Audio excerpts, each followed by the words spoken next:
यिनीहरूलाई चाहिँ अब बहिष्कार गर्नुपर्छ।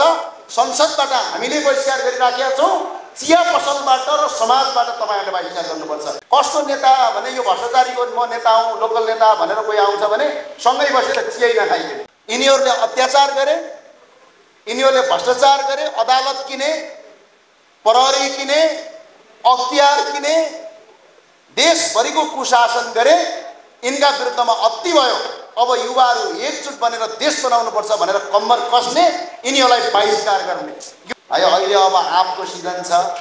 हामी सबै नेपालीलाई हामीले अपिल गरेका छौँ, यो वर्ष आँप नेपालमा उत्पादन भएको विशेष गरेर तराईको लाहान, सिरा, सप्तरी, झापा, मोरङ, सुनसरी, नेपालगञ्ज, बाँके, बर्दिया, रौतहट, बारा, पर्सा, चितवन लगायतको ठाउँहरूमा अहिले आँपको सिजन छ।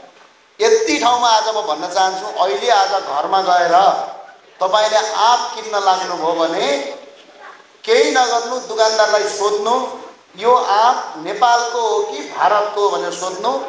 नेपालको भए किनेर लिनु, विदेशी भएपछि नकिनिदिनु। यति पनि गर्नुभयो भने यो किसानका लागि ठुलो राहत हुन्छ।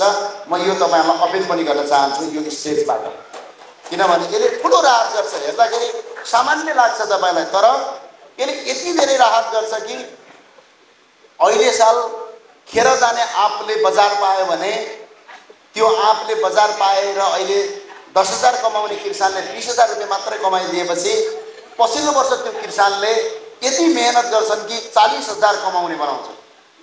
विकासको एउटा ठुलो चरण पार गर्छ। म तपाईँलाई त्यही अपिल भन्न चाहन्छु र जाँदा जाँदै सबैलाई मेरो अपिल के छ भने अब युवा साथीहरू एकजुट हुने बेला आएको छ। यतिखेर व्यवसायिक क्षेत्रबाट पनि एकजुट बन्नुहोस्, राजनीतिक क्षेत्रबाट पनि एकजुट बन्नुहोस् र अन्य क्षेत्रहरूबाट पनि एकजुट बनेर अब हामीसँग जम्मा दुईटा विकल्प छ।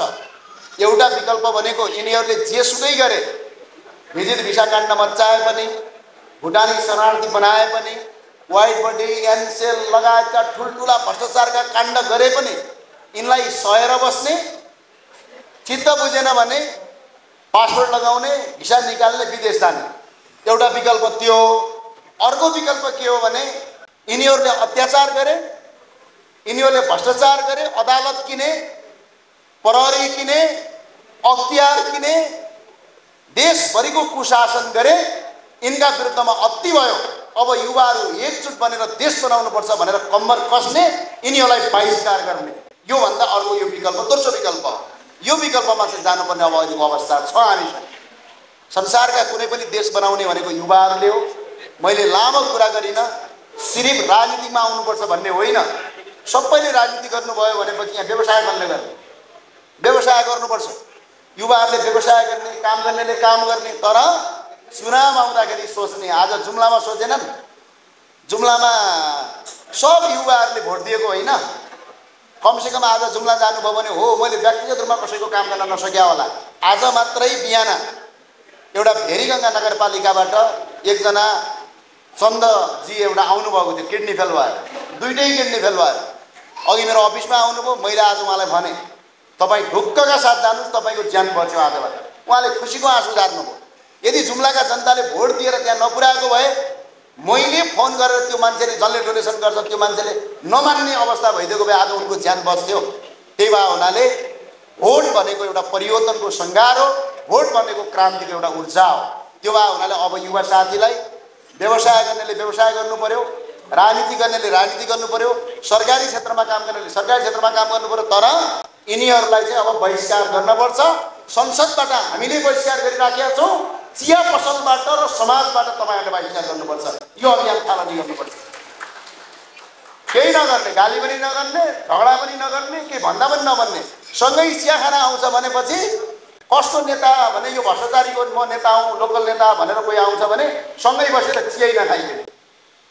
बस खै विवाह छ भने विवाहमा बोलाउँदै नबोलाउने, व्रतबन्धमा नबोलाउने, शुभ कार्यमा नबोलाउने, त्यहीँ आएर खान्छ भने त्यसलाई बहिष्कार गर्ने।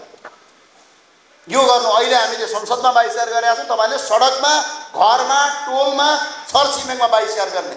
यिनीहरूलाई यति नगरी भएन। अनि के गर्छन्? भ्रष्टाचार गर्छन्। तपाईँले भ्रष्टाचार गर्नुभयो हजुर भनेर गयो भने के गर्छन्?